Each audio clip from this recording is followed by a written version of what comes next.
Welcome to the crypt. Please don't die.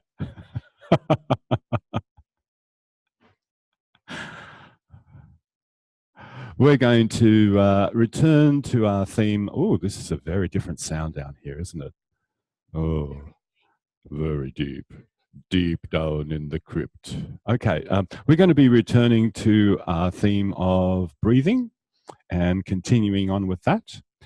And we'll see if we can weave in some of the themes from last week, which link into breathing and might link into the 5 lines, etc., etc. So we'll see if we can kind of just tie it up in a nice bow by the end of the week.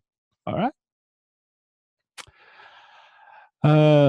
Not all of you are here yet, so I might not ask this question right now. Anything to, is Jenny here? No, she's not in the room. You can fill in for a couple of minutes.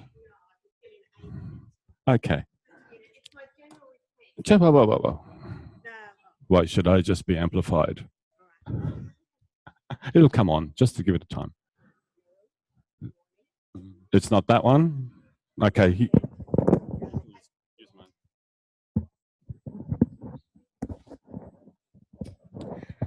I'm just wondering if there's anybody who'd like to share Uber or a taxi to Tullamarine on Friday afternoon, leaving here about lunchtime. If you're interested, come and talk to me. Thank you.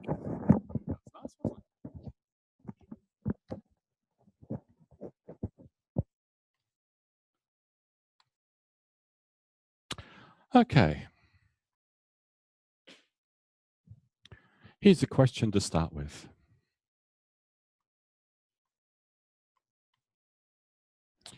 How do you know that you're in awareness through movement mode? Where is that switch?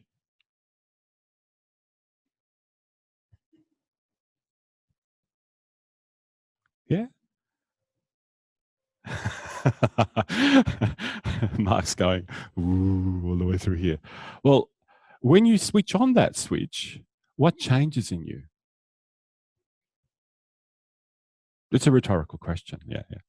What changes in you when you flick that switch on? What is different?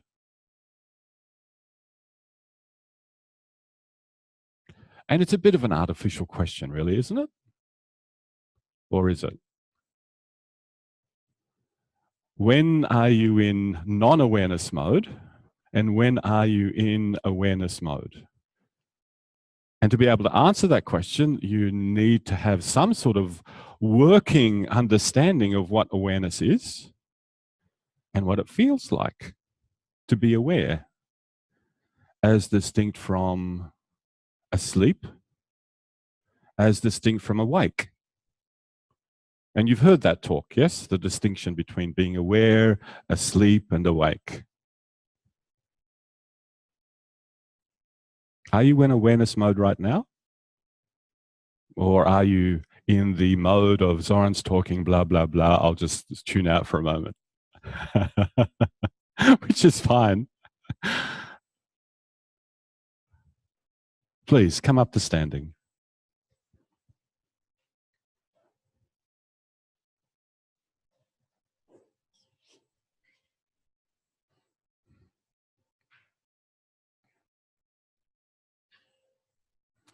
And I'm going to ask you that same question.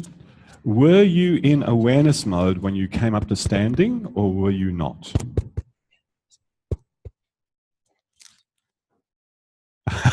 No. So go back down to the floor.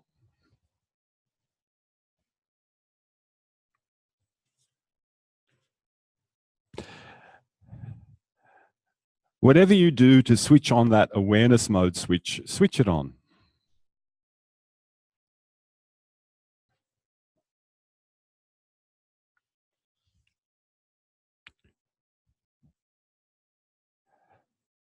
And when you know that you've switched on that switch, I'm sorry to talk so mechanically and kind of in this crazy way of talking, but it kind of gets the point across.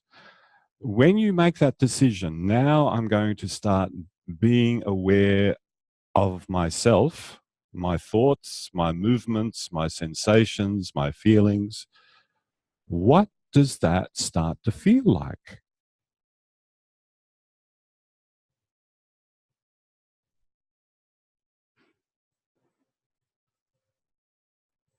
Because it is a very particular state of being, which is a great term from European philosophy, from the philosophy of phenomenology, a state of being that you experience.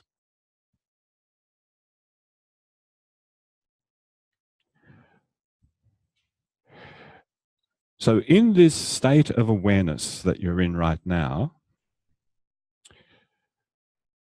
investigate this question as you do the next action. As you come up to standing, is there any moment that you stop breathing? And as you return to lying down, is there any moment that you stop breathing? Go ahead and investigate that.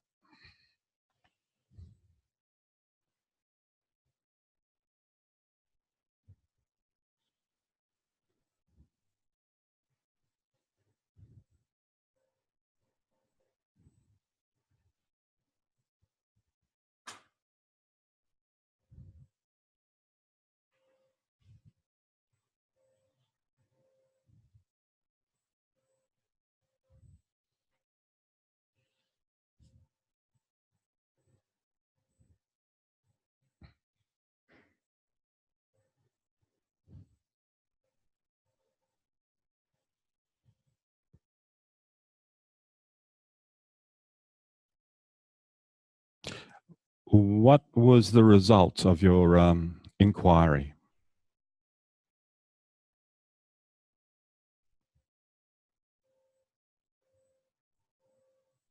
And how did you go about detecting that result?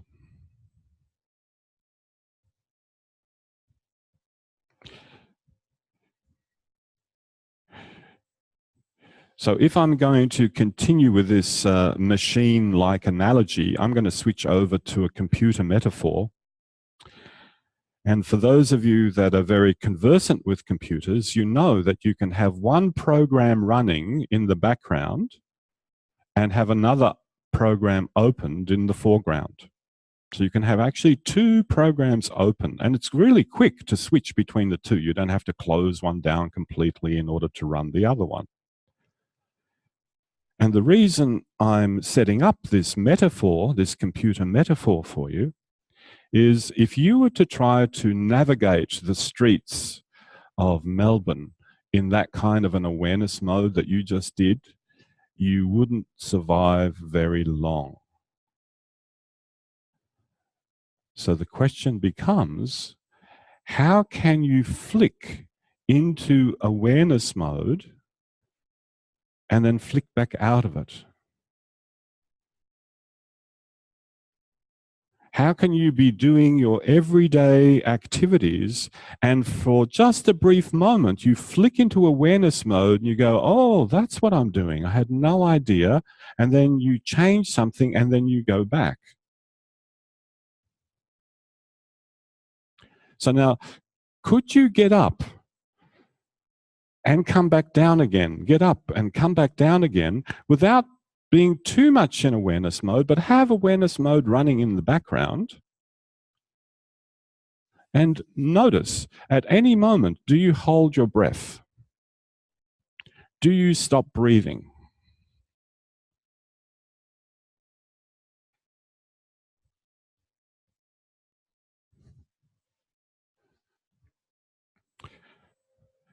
And for some of you, when you operate like this, you return to doing the kinds of movements that you would normally do if you weren't paying attention, right?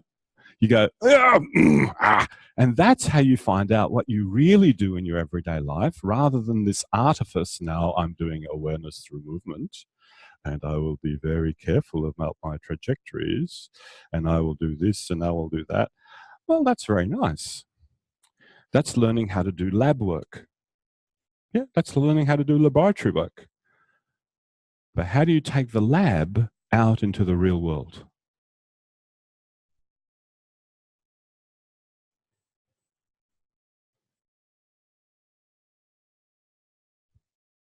Okay. Next time you're lying on your back, stay there.